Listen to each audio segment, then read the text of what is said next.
नमस्कार, मेरा नाम आलोक है। आप लाइव स्ट्रीम देख रहे हैं। बिहार विधानसभा के चुनाव होने हैं और पहले फेज की वोटिंग के लिए अब प्रचार को बस एक दिन और बच गया है। समझ सकते हैं आप, प्रधानमंत्री नरेंद्र मोदी का पटना में रोड शो भी हुआ। इसके बाद क्या माहौल है, कैसी फिजा हुई, ये तो खैर चर्चा हो ही रही है, बहुत जगह पर चर्चाएं हो रही हैं। कई सीटों की हम बात करेंगे बिहार विधानसभा चुनाव को लेकर। जो चुनाव फर्स्ट फेज में होने हैं, अधिकतर वही सीटें हैं जहां की हम अभी चर्चा करेंगे। वो सीटें हैं पटना साहिब, नवादा, बारबीघा, विक्रम, इस्लामपुर और बख्तियारपुर। इन सीटों की हम चर्चा करेंगे। शुरुआत हम करेंगे पटना साहिब से, क्योंकि प्रधानमंत्री नरेंद्र मोदी आए थे। अधिकतर सीटें पटना और आसपास की सीटें हैं। तो पटना साहिब, नंदकिशोर यादव यहाँ पर विधायक रहे, लंबे समय तक रहे, मंत्री रहे, विधानसभा के अध्यक्ष रहे। उनका टिकट काट के और रत्नेश कुमार को दिया गया। सामने में कांग्रेस से, और अब तो प्रधानमंत्री का रोड शो भी हो गया। क्या तैयारी है? देखिए आलोक जी, जब आप पटना साहिब की बात करते हैं तो पटना साहिब बीजेपी का गढ़, बीजेपी का किला, और पटना साहिब का मतलब नंदकिशोर यादव माना जाता था। लेकिन इस बार पटना साहिब विधानसभा क्षेत्र में बीजेपी संकट में है। देखिए, किला बचाना बहुत ही मुश्किल है। और यदि आज हम बात कर रहे हैं, तारीख है 3 नवंबर, कल 4 नवंबर को चुनाव प्रचार खत्म होगा, तो आप यह कह नहीं सकते हैं कि अभी आगे कौन है। नए उम्मीदवार हैं रत्नेश कुशवाहा बीजेपी के, और शशांक शेखर यादव हैं कांग्रेस के, जो राहुल गांधी के बहुत करीब हैं। पहले इन्होंने प्रशांत किशोर के साथ भी काम किया है। हम जब पटना साहिब के लोगों से बातचीत कर रहे थे तो लोगों ने कहा कि नंदकिशोर यादव की याद आ रही है। नंदकिशोर यादव को टिकट नहीं मिला, तो हम यह भी नहीं पा रहे हैं, महसूस नहीं कर रहे हैं कि वह बहुत सक्रिय हैं। निष्क्रिय नहीं है तो बहुत सक्रिय भी नहीं है। प्रधानमंत्री के साथ थे जब गुरुद्वारे नहीं, ठीक है, रहना और नहीं रहना, ठीक है ना, सक्रिय और निष्क्रिय यह दिख जाता है, तो ठीक है ना। और देखिए रत्नेश कुशवाहा के बारे में एक बड़ी ही मजेदार बात बताई। अब सोचिए, उन्हें चुनाव लड़ना है और कैसे लोगों को 5 दिनों के भीतर ही भूल जाते हैं कि एक अखबार के बहुत ही वरिष्ठ पत्रकार हैं, उन्होंने कहा अभी 5 दिनों पहले ही सभी अखबारों के जो संवाददाता हैं उनसे रत्नेश कुशवाहा की मुलाकात कराई गई थी, पहचान कराई गई थी, और लोगों ने पूछा भी था कि आगे आप मुझे पहचानिएगा ना। 5 दिनों के बाद कल मुलाकात होती है और रत्नेश कुशवाहा उस पत्रकार को भूल जाते हैं, उन्हें पहचानते भी नहीं है और पूछते हैं आप कौन हैं। ठीक है ना, तो यह स्थिति है। और दूसरी ओर जो शशांक शेखर यादव है, हमने कहा राहुल गांधी के बहुत करीबी है, मंसूरगंज का लड़का है, मंसूरगंज का बेटा है। लोग इस बात को याद कर रहे हैं और इस बात का स्मरण कर रहे हैं कि देखिए कैसा लड़का है। यह दूसरे यादवों की तरह तीखा यादव नहीं है, मीठा यादव है। क्यों मीठा यादव है? इसने आईआईटी की पढ़ाई की है, आईआईएम की पढ़ाई की है, तो एक रोड मैप है, एक विजन है, ठीक है ना। तो इनके पिता भी, तो देखिए वहां लड़ाई बहुत। और देखिए जो आधार वोट की बात होती है, कुशवाहा वोट है, इसमें कोई शक नहीं, लेकिन यादव और मुसलमान मतों की संख्या भी। और देखिए इन सबके बीच में वैश्य मत, देखिए शिशिर कुमार के साथ क्या हुआ। शिशिर कुमार को अभी 2 दिनों पहले फिर से शामिल कराया गया है, लेकिन वह कितनी भूमिका निभा पाएंगे, कितने सक्रिय, कितनी सक्रिय रहेंगे और कितना। तो पटना साहिब की लड़ाई बहुत ही मुश्किल हो गई है। और कई चुनावों के बाद यह पहली बार देखने को मिल रहा है कि पटना के शहरी इलाकों में बीजेपी को कठिन संघर्ष का सामना करना पड़ रहा है। चाहे हम पटना साहिब की बात कर ले, चाहे हम कुम्हरार की बात कर ले। कुम्हरार में आप देख ही रहे कैसे मिजाज खराब है कायस्थों का। तो पटना साहिब में बहुत ही कठिन मुकाबला, दिग्गा में भी, ठीक है ना, बहुत ही कठिन मुकाबला हो रहा है, समझे ना। और बीजेपी को यह सीट बचाने के लिए अब देखिए चुनाव प्रचार खत्म होगा कल और उसके 36 घंटे के बाद वोटिंग होगी। बहुत ही टसन है और कुछ भी नहीं कह सकते हैं कि यहां कौन आगे। बिल्कुल बराबरी की लड़ाई है और अगले 72 घंटे में जो कुछ होना है वह स्पष्ट होगा, तब मालूम होगा कि क्या स्थिति बनती है, देखना होगा। अब जरा हम पटना साहिब से आगे बढ़ते हैं, नवादा की ओर चलते हैं जी। कौशल यादव और फिर राजवल्लभ यादव बाहर आ गए थे, उनकी पत्नी चुनाव लड़ रही है, मैदान में है। आरजेडी वर्सेस जेडीयू की टक्कर है। वहां भी थोड़ा माहौल बिगड़ा, मुसलमानों का मूड थोड़ा बिगड़ा। तो मोहम्मद कामरान का जो टिकट काटा गया उसका असर नवादा में दिख रहा है। नवादा में सिर्फ आमने सामने की बात मत कीजिए, नवादा में तीसरे पहलवान भी मजबूत हैं, जनसुराज के डॉक्टर अनुज सिंह। और देखिए नवादा में क्या होगा। नवादा में जितने भी उम्मीदवार हैं, मतलब डॉक्टर अनुज सिंह तो पहले स्वतंत्र चुनाव लड़ने की तैयारी कर रहे थे, बाद में वह जंसुराज के साथ हो गए और उनका एक आधार वोट है, जाति से भूमियार है। लेकिन राजवल्लभ यादव, उनकी पत्नी विभा देवी चुनाव लड़ रही हैं और सामने से कौशल यादव और कौशल यादव की पत्नी को भी टिकट मिला। कहां से? गोविंदपुर में, जहां मोहम्मद कामरान बागी होकर चुनाव लड़ रहे हैं। तो देखिए नवादा की स्थिति यह है आलोक जी कि राजवल्लभ यादव और कौशल यादव दोनों को उनसे वोट हासिल करना है जिनसे पहले ये वोट नहीं लेते थे, जिनके दरवाजे पर ये वोट मांगने नहीं जाते थे। ठीक है, कौशल यादव जेडीयू से आरजेडी के हो गए और राजवल्लभ यादव आरजेडी से जेडीयू के हो गए। तो कई समीकरण वहां देखिए, कई तरीके की रणनीति, कई तरीके की परीक्षाएं और कई तरीके के ट्रेंड की चर्चा हो रही है। लोकसभा चुनाव याद कीजिए, लोकसभा चुनाव में श्रवण कुशवाहा आरजेडी के उम्मीदवार थे। ठीक है, उनका विरोध किसने किया था? राजवल्लभ यादव ने किया था। राजवल्लभ यादव जेल में थे, उनके परिवार से एक व्यक्ति खड़े हो गए। तो अब देखिए श्रवण कुशवाहा को जो कुशवाहा मत मिले थे, श्रवण कुशवाहा चुनाव नहीं लड़ रहे हैं, तो कुशवाहा मत जो है वह किसका मत है? वह मत है एनडीए का। तो वह मत क्या ले पाएंगे? विभा देवी ले पाएंगी? ठीक है ना, यह देखने की बात होगी। डॉक्टर अनुज सिंह जो भूमिहार मतों पर खड़े हैं, इसके अलावा अन्य समूहों का जो उनका समर्थन और जो मदद करते रहते हैं, वह मत किसका घट रहा है? हाँ, यह देखने की बात होगी। ठीक है, मोहम्मद कामरान की नाराजगी जो गोविंदपुर में है, बागी उम्मीदवार बने हुए हैं, तो मुसलमान नवादा में भी बिटके हुए हैं, तो वह कौशल यादव को नुकसान पहुंचाएंगे। तो अब देखिए अनीता महतो, मतलब अशोक महतो की पत्नी, बारसलीगंज लड़ रही हैं और बारसलीगंज जब लड़ रही हैं तो कुर्मी मतदाता उनके साथ हैं।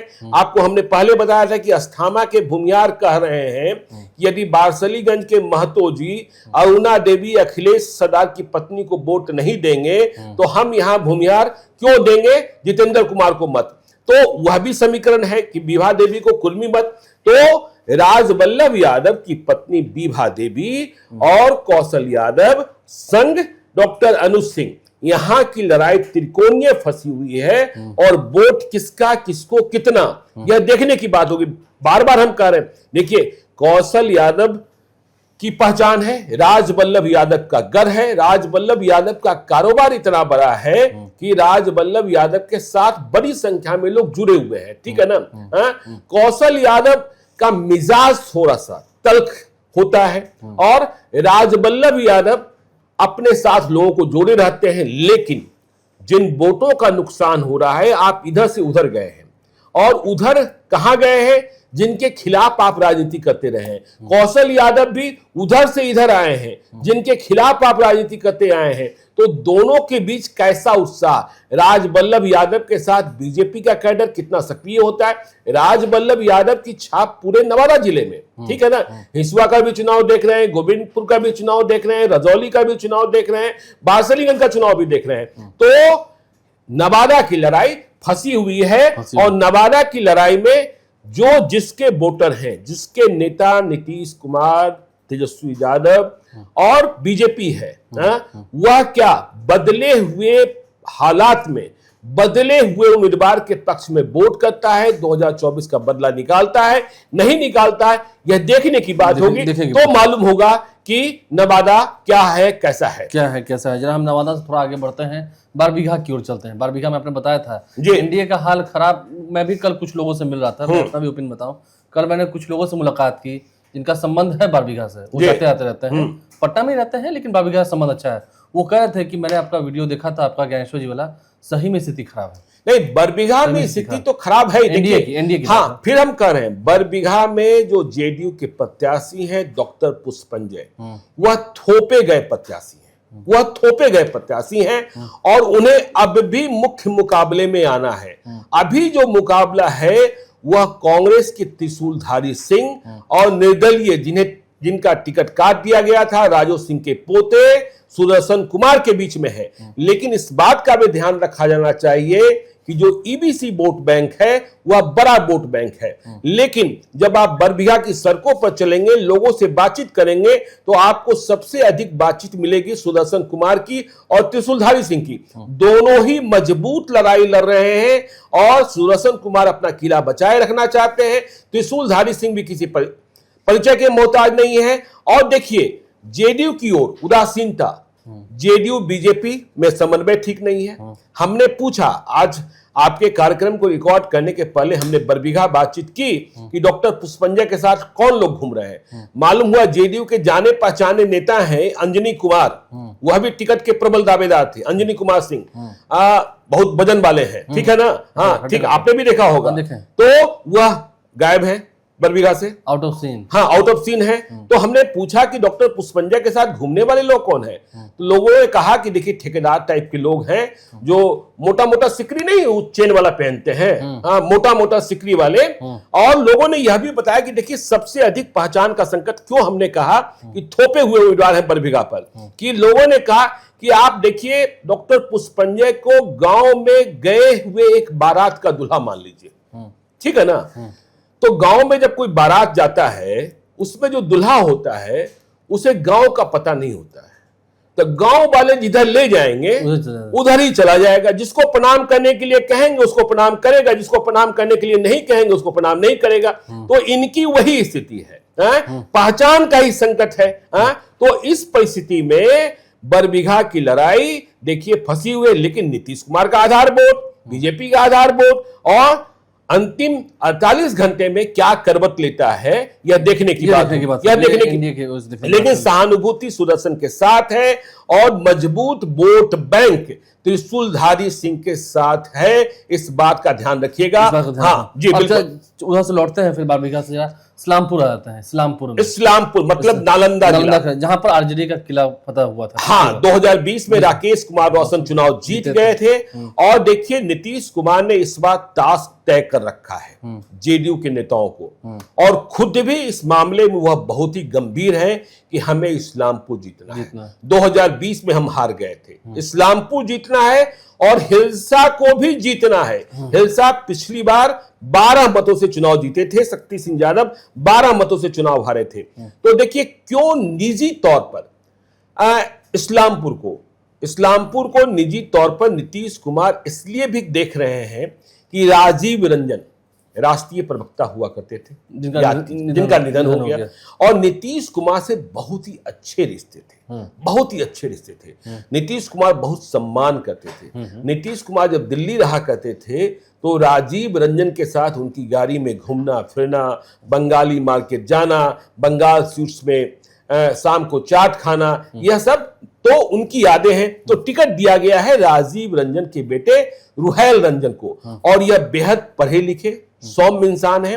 तो इस बार वहां लड़ाई आमने सामने की है, लेकिन इस लड़ाई में तनुजा कुमारी जनसुराज की उम्मीदवार एक कौन बना रही हैं। कितना वोट लाएंगी मुझे पता नहीं, लेकिन क्या इतना वोट ले आती है कि किसी की सेहत खराब कर देंगी, किसी की हार जीत तय कर देंगे। हाँ, क्योंकि देखिए एक चर्चा सुनने में आ रही है, एनडीए के नेता कहते हैं 32 ऐसी सीटें हैं जहां जनसुराज की उम्मीदवारों ने परेशान कर रखा है एनडीए के उम्मीदवारों को, और महागठबंधन के नेताओं ने यह रेखांकित किया है कि 27 ऐसी सीटें हैं जहां प्रशांत किशोर के उम्मीदवारों ने, और प्रशांत किशोर के रोड शो में, प्रशांत किशोर देखिए हेलीकॉप्टर से नहीं उड़ रहे हैं, प्रशांत किशोर रोड शो कर रहे हैं, जनसभाएं कर रहे हैं, तो उनके रोड शो में आज भी भीड़ जमा हो रही है। और जो एस्पिरेशनल क्लास है, जिसे लगता है कि हाँ कुछ बदला जा सकता है, लेकिन इस्लामपुर की बात करें तो रुहैल रंजन का पलड़ा आज की तारीख में भारी दिख रहा है।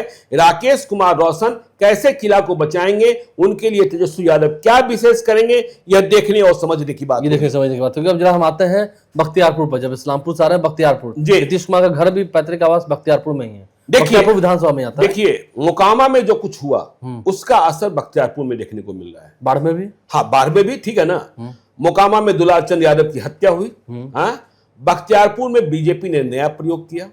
बीजेपी ने प्रयोग यह किया, पहले क्या होता था कि बख्तियारपुर में यादव बनाम यादव की लड़ाई होती थी, ठीक है, और आरजेडी के जीते हुए विधायक आप जान ही रहे हैं, अनिरुद्ध यादव। हाँ, अनिरुद्ध यादव। तो उनके खिलाफ भी कोई यादव उम्मीदवार ही होता था। इस बार यह सीट चली गई एलजेपीआर के खाते में और अरुण कुमार शाह को टिकट दिया गया जाति से वैश्य। लोग चौंके पहले कि यह कैसे हो गया। हाँ, यह तो होना नहीं था, क्योंकि यहाँ पहले कभी राजपूत बीजेपी के उम्मीदवार हुआ करते थे, बाद में ट्रेंड बदला, यादव हुए, एक बार जीते भी। तो अब वैश्य को क्यों दे दिया गया और यह सीट चिराग पासवान की पार्टी को क्यों दे दी गई? आपने कल वह तस्वीर भी देखी होगी कि नीतीश कुमार ने, मुख्यमंत्री नीतीश कुमार ने बख्तियारपुर के एलजेपीआर के उम्मीदवार अरुण कुमार शाह और फतुआ में एलजेपी की उम्मीदवार रूपा कुमारी, टुनटुन गोप की पत्नी, दोनों से मुलाकात की और नीतीश कुमार ने बहुत आत्मीयता के साथ कहा अरुण कुमार शाह को, जो एलजेपीआर के बख्तियारपुर के उम्मीदवार हैं, अरे कहां हैं अरुण भाई आप? मैं तो आपका वोटर हूं, मैं आपको वोट देने के लिए आ रहा हूं। ठीक है, नीतीश कुमार बख्तियारपुर के ही वोटर हैं। हाँ। तो हमने क्या कहा कि मोकामा में दुलारचंद यादव की हत्या का असर कहां कहां दिख रहा है? बाहर में दिख रहा है, कहां दिख रहा है? बख्तियारपुर में भी दिख रहा है। अब कैसे दिख रहा है कि दुलारचंद यादव की हत्या के बाद यादव और गोलबंद हो गए हैं। ठीक है, और यादवों में उत्तेजना भी भरी है, तो गुस्सा भड़का है, उत्तेजना भरी है। लेकिन यादवों की उत्तेजना और यादवों का गुस्सा और यादवों का बर्ताव गुस्से के बाद वह दूसरे पक्ष को और गोलबंद कर देता है।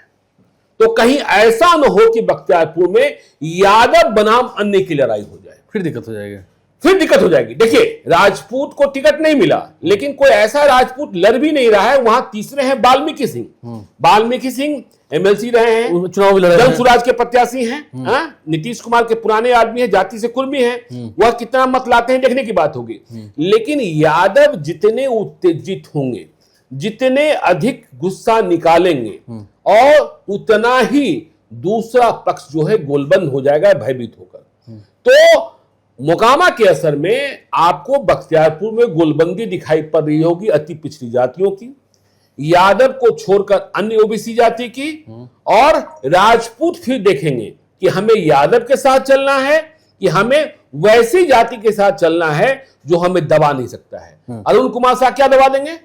क्या दबा देंगे? उन्हीं को दबा देंगे। हाँ, उन्हीं को दबा देंगे लोग। तो वहां की लड़ाई देखिए, यदि आप कहें तो वहां की लड़ाई अब इंटरेस्टिंग हो गई। हाँ, तो देखना होगा कि क्या होता है क्या नहीं होता है। जब पटना ही गए हैं तो बात करते हैं विक्रम की। हाँ, विक्रम में आपने देखा था खेल हुआ था जी, जो कांग्रेस में थे वो चले गए थे एनडीए की ओर। हम सिद्धार्थ की बात कर रहे हैं और सौरभ सिद्धार्थ की बात कर रहे हैं, और इधर में सामने में फिर मुकाबला हो गया। तो विक्रम में भी लड़ाई है, कैसी लड़ाई चल रही है? देखिए, विक्रम में तो 2020 में भी जबरदस्त लड़ाई हुई थी। आपको मालूम है कि विक्रम में सौरभ सिद्धार्थ चुनाव जीते, कई चुनाव जीता उन्होंने लोजपा से शुरुआत की थी, फिर कांग्रेस में। हाँ, और बिहार के सबसे प्रसिद्ध child specialist doctor Utpal Kant Sinha के बेटे रहे हैं।